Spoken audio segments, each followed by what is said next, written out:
ఓం శ్రీమాత్రే నమః. 145వ శ్లోకం.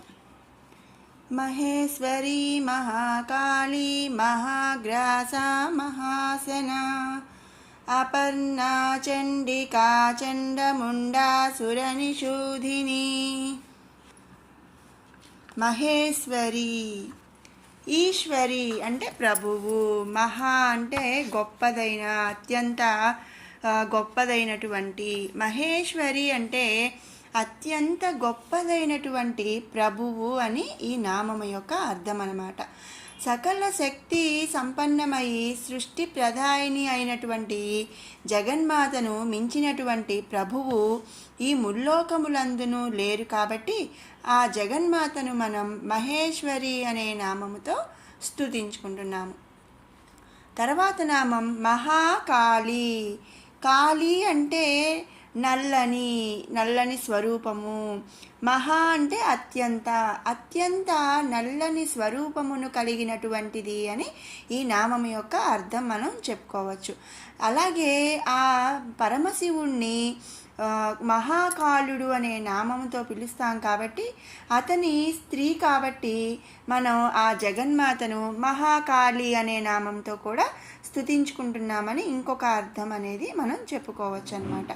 అలాగే కాళి అంటే మృత్యుదేవతను, అంటే మహాకాళి అంటే మృత్యుదేవతను కూడా నశింపచేయునటువంటి శక్తి సంపన్నురాలు అనే అర్థం కూడా మనం ఈ నామానికి చెప్పుకోవచ్చు అన్నమాట. కాబట్టి ఇలా మహాకాళుని భార్య, అలాగే అత్యంత నల్లని స్వరూపము కలిగి, ఇంకా మృత్యుదేవతను కూడా నశింపజేసే శక్తి సంపన్నురాలు అనే అర్థాలతో మనం ఆ జగన్మాతను మహాకాళి అనే నామంతో స్తుతించుకుంటున్నాము. ఇక తర్వాత నామం మహాగ్రాస. గ్రాస అంటే తిండి, మహా అంటే అధికమైనటువంటి, అలాగే అత్యంత ఎక్కువ, గొప్ప అలా మనం చెప్పుకోవచ్చు. ఇక్కడ మహాగ్రాస అంటే అధికమగునటువంటి తిండి కలిగినది అని ఈ నామం యొక్క అర్థం. కాబట్టి మనం ఆ జగన్మాతను మహాగ్రాస అనే నామంతో స్తుతించుకుంటున్నాము. ఇక తర్వాత నామం మహాసేన.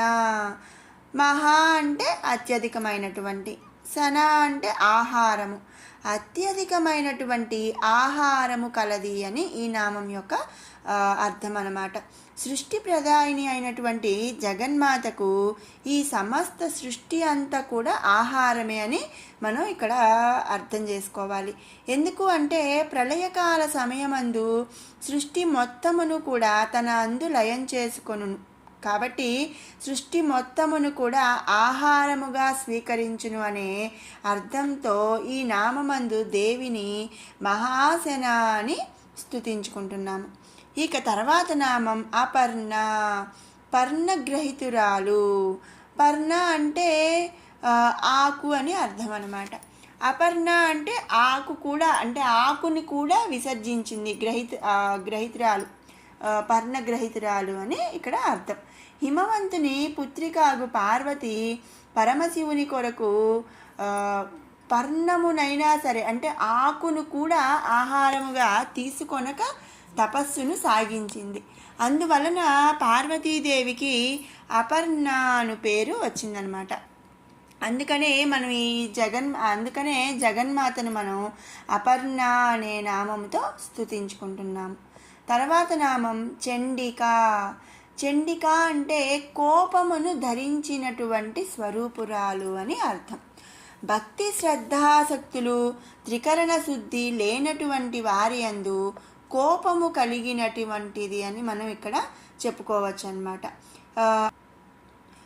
అంటే ఏంటంటే తన అందు ఆ భక్తి అందు శ్రద్ధ అందు ఆసక్తి లేని వారి అందును, మనస్సునందు నిర్మలత్వము, వాక్కునందు సత్యము, కర్మల అందు ధర్మము లేనటువంటి వారి పట్ల ఆ తల్లి కోపమును వహించున్నది అని ఇక్కడ మనం చెప్పుకోవచ్చు అన్నమాట.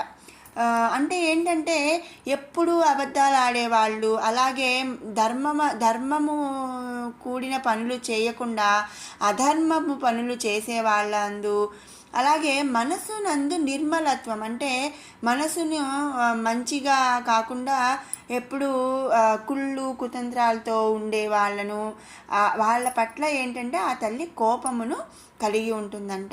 అలాగే శ్రద్ధ భక్తి అందు ఆ తల్లి అందు భక్తి అందు శ్రద్ధ అంటే మనం ఒక పని చేయాలనుకోండి, ఆ పని మీద మనకి ఇంట్రెస్ట్ ఉండాలి. ఇంట్రెస్ట్ ఉంటే దాని అందు మనం కాన్సన్ట్రేషన్గా శ్రద్ధగా చేస్తాము. ఆ శ్రద్ధ అనేది మన ఇంతే కదా. భక్తి అందు శ్రద్ధ ఉండాలి, శ్రద్ధ అందు ఆసక్తి ఉండాలి. అంటే మనకి ఇంట్రెస్ట్ ఉంటే ఏదైనా ఒక పని, అది ఎంత కష్టమైనా సరే మనకు ఒక పని అనేది ఇంట్రెస్ట్ ఉందనుకోండి, ఆ పని మనం కాన్సన్ట్రేషన్గా శ్రద్ధగా చేస్తాం. శ్రద్ధ అనేది ఎప్పుడు వస్తుందండి మనకి? ఒక పని ఇష్టంగా, అంటే ఒక భక్తి అందు శ్రద్ధ ఉండాలి, శ్రద్ధ అందు ఆసక్తి ఉండాలన్నమాట. అలా లేని వాళ్ళందుకు కూడా తల్లి కోపంగా ఉంటుంది అని ఈ నామం యొక్క అర్థం అన్నమాట. కాబట్టి ఆ తల్లిని మనం చండిక అనే నామంతో ఇక్కడ స్తుతించుకుంటున్నాము. తర్వాత నామం చండముండాసుర నిషూదిని. చండ ముండ అంటే చండు ముండు అను సురులను రాక్షసులను, నిషూదిని అంటే నాశనము చేసినట్టిది. చండు ముండు అను రాక్షసులను అంటే సురులను నాశనము చేసినట్టిది అని ఈ నామం యొక్క అర్థం అన్నమాట. అలా వాళ్ళని నాశనం చేసింది కాబట్టి ఆ తల్లిని మనం చండముండాసుర నిషూదిని అని మనం స్తుతించుకుంటున్నాము. అలాగే ఇక్కడ ఇంకో విధంగా ఏంటంటే వికృతమగు తలలు కలిగినటువంటి రాక్షసులను సంహరించినది అని కూడా మనం ఇక్కడ చెప్పుకోవచ్చు అనమాట. అంటే ఏంటంటే ఆ చండు ముండు అనే రాక్షసులు ఏంటంటే వికృతమగు తలలను కలిగి ఉన్నారంట. అలాంటి రాక్షసులను సంహరించింది కాబట్టి ఆ తల్లిని మనం చండముండాసుర నిషూదిని అనే నామంతో స్తుతించుకుంటున్నాము. ఇక 146వ శ్లోకం. క్షరాక్షరాత్మికా సర్వలోకేసి విశ్వధారిణి త్రివర్గదాత్రి సుభగా త్ర్యంబకా త్రిగుణాత్మికా. క్షరాక్షరాత్మిక, క్షర అక్షర ఆత్మిక, అక్షరములే స్వరూపములుగా కలిగినటువంటిది అని ఈ నామం యొక్క అర్థం అన్నమాట. ఇంకో విధంగా అక్షర స్వరూపిణి దేవి అనేక అక్షరముల యొక్క స్వరూపములను కలిగి ఉన్నది అని కూడా మనం ఇక్కడ చెప్పుకోవచ్చు. అక్షర శబ్దముల యొక్క అర్థములను కలిగి ఉండుట చేతను అక్షర స్వరూపిణిగా మనం గ్రహించవచ్చు అన్నమాట. లేదా ఇక్కడ ఇంకొకటి ఏంటంటే క్షర అక్షర. క్షర అంటే సమస్త భూతలము, అంటే సమస్త భూమి. అక్షర అంటే కూటస్థుడు, సమస్త భూతల కూటస్థము. భూతలము సమస్త భూతలము, అలాగే సమస్త భూతల కూటస్థము రెండూ కూడా ఆత్మగా కలిగి ఉన్నటువంటిది క్షరాత్మిక. కాబట్టి క్షర అక్షర రెండూ కూడా ఆ తల్లి ఆత్మగా కలిగి ఉన్నటువంటిది అనే అర్థంతో మనం ఆ జగన్మాతను క్షరాత్మిక అనే నామంతో స్తుతించుకుంటున్నాం. తర్వాత నామం సర్వలోకేసి. సర్వలోక ఈసి అంటే ఈశ్వరి ప్రభువు.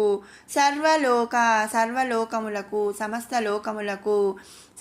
లోకములకు ఈశ్వరి అంటే ప్రభువు వంటిది అని మనం ఇక్కడ అర్థం చేసుకోవాలి. లేదా సర్వలోకములందు కలిగి ఉన్నటువంటిది అనే అర్థం కూడా మనం ఇక్కడ చెప్పుకోవచ్చు అన్నమాట. సృష్టి ప్రదాయిని అయినటువంటి దేవి సమస్త లోకములు ఆ తల్లి అందే మనగలుగుతున్నాయి. లోకములన్నింటికీ ఆమె ఆధారభూతమైనది. అంటే మనం ఆ సమస్త జగానికి కూడా ఆ తల్లి ఆధారం అని మనం ఇంతకుముందు నామాల్లో కూడా చెప్పుకున్నాం. కనుక దేవి యొక్క ఆధిపత్యము ఈ బ్రహ్మాండం అంతా కూడా వ్యాపించి ఉంది. మరి ఆధిపత్యము అంటే మరి ప్రభువుకే కదండి ఆధిపత్యం అంటే ఆధిపత్యం ఉండేది ప్రభువుకి. కాబట్టి ఆ జగన్మాత యొక్క ఆధిపత్యము ఈ బ్రహ్మాండం అంతయు కూడా వ్యాపించి ఉన్నది అనే అర్థంతో మనం ఆ జగన్మాతను సర్వలోకేసి అనే నామముతో స్తుతించుకుంటున్నాము. తర్వాత నామం విశ్వధారిణి. ధారిణి అంటే ధరించినట్టుది. విశ్వమంతను కూడా అంటే ఈ అఖిలాండ కోటి బ్రహ్మాండం అంతటినీ కూడా తన అందు ధరించి ఉన్నట్టుది అని ఈ నామం యొక్క అర్థం అనమాట. ఈ సృష్టి అందు యావత్తు దేవి నుండియే సృష్టించబడ్డాయి. మనం ఇంతకు ముందు నామాల్లో కూడా చాలాసార్లు చెప్పుకున్నాము. అంటే ఈ సమస్త సృష్టి కూడా ఆ తల్లి నుంచే వచ్చింది. మరి 14 లోకాలు కూడా ఆ తల్లే సృష్టించింది. ఆ తల్లే జగన్మాత. ఇక ఆ తల్లి మూలాధారం అని మనం ఇంతకుముందు ఎన్నోసార్లు చెప్పుకున్నాం కదా. కనుక ఈ సమస్త సృష్టి అందు దేవి అనేది వ్యాపించి ఉంది. అందుచేత ఈ సమస్త విశ్వమును దేవియే ధరించి ఉన్నది అని ఈ నామందు మనం విశ్వధారిణి అని స్తుతించుకుంటున్నాము.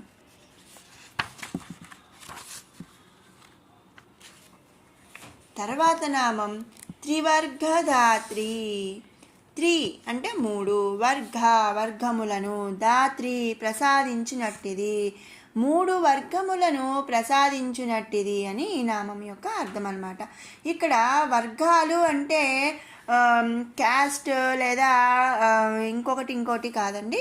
ఇక్కడ వర్గాలు అంటే ధర్మం, అర్థం, కామం. ధర్మార్థ కామములను ధర్మార్థ కామములను వర్గాలు అని అంటామన్నమాట. కాబట్టి ధర్మార్థ కామములను ప్రసాదించినట్టుది అని ఈ నామం యొక్క అర్థం. కనుక తనను ఆరాధించినటువంటి భక్తులకు ఈ 3 కూడా ఆ జగన్మాత ప్రసాదిస్తుంది. అంటే ధర్మార్థ కామ మోక్షములు అనేవి 4 వర్గాలు. వాటిల్లో ధర్మార్థ కామములను ఆ జగన్మాత ప్రసాదిస్తుంది అనే ఉద్దేశంతో అంటే అర్థంతో మనం ఆ జగన్మాతను త్రివర్గదాత్రి అనే నామంతో స్తుతించుకుంటున్నాము. తర్వాత నామం శుభగా. శుభగా అంటే మంగళప్రదమైనటువంటి స్వరూపిణి అని అర్థం అన్నమాట. శుభం అంటే మరి మంగళప్రదమైనది, మంచి అంటే మనం చెప్పుకుంటాం కదా. ఇక్కడ సుశబ్దమునకు మంగళప్రదమైనటువంటిది అని అర్థం. భగ అనే శబ్దమునకు స్త్రీ అని అర్థమును మనం ఇక్కడ అర్థం చేసుకోవాలి. మరి దేవి భాగవతమునందు స్త్రీ విభూతులు దేవి అని, పురుష విభూతులు శంకరుడు అని మనం చెప్పబడి ఉన్నది అనమాట. కనుక సు అంటే మంగళప్రదమైనది, ఇక భగ అంటే స్త్రీ అనే అర్థం మనం ఇక్కడ గ్రహించాలి. కనుక మంగళప్రదమైన స్త్రీ స్వరూపురాలు అని ఈ నామం యొక్క అర్థం మనం చెప్పుకుంటున్నాము. ఇంకో విధంగా ఐశ్వర్యము, వీర్యము, జ్ఞానము, వైరాగ్యము, యశస్సు, మహత్యము, యోని వంటి ఎన్నో అర్థాలు మనం భగా శబ్దమునకు ఉన్నాయి. ముందు నామంలో మనం చెప్పుకున్నాం కదండి, 3 వర్గాలు అంటే ధర్మార్థ కామములను ఆ జగన్మాత ప్రసాదించినది అని. తర్వాత ఇంతకు ముందు నామంలో మనం 3 నేత్రములు కలది అని కూడా ఇంతకుముందు ఒక నామంలో చెప్పుకున్నాము. కాబట్టి విశ్వ నిఘంటువు ఉన్నందున భగా శబ్దమునకు ఏంటంటే ఇక్కడ యోని అర్థమును కూడా మనం గ్రహించవచ్చు. కాబట్టి ఏంటంటే మంగళప్రదమైనటువంటి స్త్రీ స్వరూపురాలుగా ఈ నామం యొక్క అర్థం మనం ఇక్కడ గ్రహించాలి. కాబట్టి ఆ తల్లిని మనం శుభగా అనే నామంతో స్తుతించుకుంటున్నాము. తర్వాత నామం త్రియంబక. త్రి అంటే 3, అంబక అంటే నేత్రములు కలిగి ఉన్నటువంటిది, 3 నేత్రములు కలిగి ఉన్నటువంటిది అని అర్థం అన్నమాట. ఇంకో విధంగా అంబ అంటే తల్లి, త్రి అంటే త్రిమూర్తులు అని ఇక్కడ మనం అర్థం చేసుకోవాలి. బ్రహ్మ, విష్ణు, మహేశ్వరులకు తల్లి అయినది అని మనం ఇక్కడ ఇంకో విధంగా అర్థం చేసుకోవచ్చు. దేవికి గల 3 నేత్రములందు ఒకదాని అందు సూర్యుడు, రెండవ దాని అందు చంద్రుడు, 3వ నేత్రమందు అగ్ని వర్ధిల్లుట చేత దేవికి త్రియంబక అని నామము వచ్చిందనమాట. ఇంకో విధంగా త్రిమూర్తులకు జన్మనిచ్చినటువంటిది అంటే అంటే ఇక్కడ సృష్టించినటువంటిది. మనం ముందు నామాల్లో మనం చెప్పుకున్నాం కదండి, ఆ జగన్మాత మూలం, ఆ జగన్మాత ఈ సృష్టి మొత్తానికి కూడా అందరికంటా కూడా ముందు ఉన్నది జగన్మాత. ఆ తర్వాతే బ్రహ్మ, విష్ణు, మహేశ్వరులు వీళ్ళందరూ కూడా ముక్కోటి దేవతలోకి అన్న ముందు జగన్మాత అని మనం ఇంతకుముందు చెప్పుకున్నాము.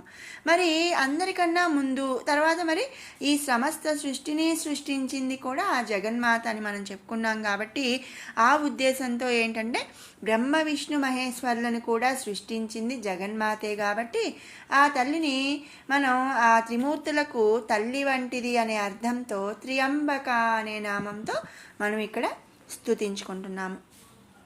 తర్వాత నామం త్రిగుణాత్మిక. త్రి అంటే మూడు, గుణాత్మిక గుణ ఆత్మిక అంటే గుణములను ఆత్మగా ధరించి ఉన్నటువంటిది. త్రిగుణములను ఆ తల్లి ఆత్మగా ధరించినటువంటిది అని ఇక్కడ అర్థం అన్నమాట. మరి ఆ గుణములు ఏమిటి అంటే సత్య, తయో, రజో. ఈ సత్య, తయో, రజో అనే ఈ మూడు గుణములను కూడా ఒక్కొక్కటిగా బ్రహ్మ, విష్ణు, మహేశ్వరులు ధరించి ఉన్నారు. బ్రహ్మ సత్య, విష్ణు తయోగుణం, మహేశ్వరుడు రజోగుణం ధరించి ఉన్నారు. మరి పరిణామంలో మనం చెప్పుకున్నాం కదా, బ్రహ్మ, విష్ణు, మహేశ్వరులకు ఆ తల్లి సృష్టించింది. ఆ తల్లి, ఆ జగన్మాత వాళ్ళ ముగ్గురికి కూడా తల్లి వంటిది అని ముందు నామంలో మనం చెప్పుకున్నాం. ఆ అర్థంతో ఇక్కడ ఏంటంటే త్రిమూర్తులకు తల్లి అయినటువంటిది కాబట్టి ఈ త్రిగుణములు, ఈ మూడు గుణములు ఒక్కొక్కటిగా బ్రహ్మ, విష్ణు, మహేశ్వరులు ధరించి ఉన్నారు. కాబట్టి మరి వారికి తల్లి అయినటువంటి దేవి ఈ మూడు గుణములను తన అందే ధరించి ఉన్నట్టిది కానీ ఇక్కడ మనం అర్థం చేసుకోవాలి. కనుక ఆ తల్లిని మనం త్రిగుణాత్మిక అనే నామంతో స్తుతించుకుంటున్నాము. విన్నారు కదండి 145, 146 శ్లోకాల అర్థాలు. ఇప్పుడు 143 నుంచి 146 వరకు కూడా 2 సార్లు పారాయణ చేసుకుందాం.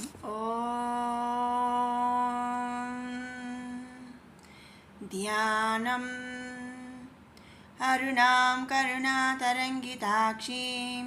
ధృతపాశాంకుశపుష్పబాణచాపాం అణిమాధిభిరావృతాం మయూకైః అహమిత్యేవ విభావయే భవానీం.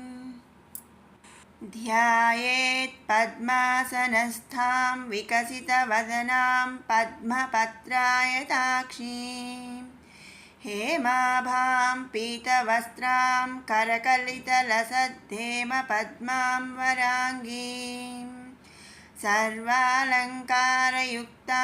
సకలమభయదాం భక్తనమ్రాం భవానీం శ్రీవిద్యాం శాంతమూర్తిం సకలసురనుతాం సర్వసంపత్ప్రదాత్రీం సకుంకుమవిలేపనామళికచుంబికస్తూరికాం సమందహసితేక్షణాం ససరచాపపాశాంకుశాం అశేషజనమోహినీమరుణమాల్యభూషోజ్వలాం జపాకుసుమబాసురాం జపవిధౌ స్మరేదంబికాం.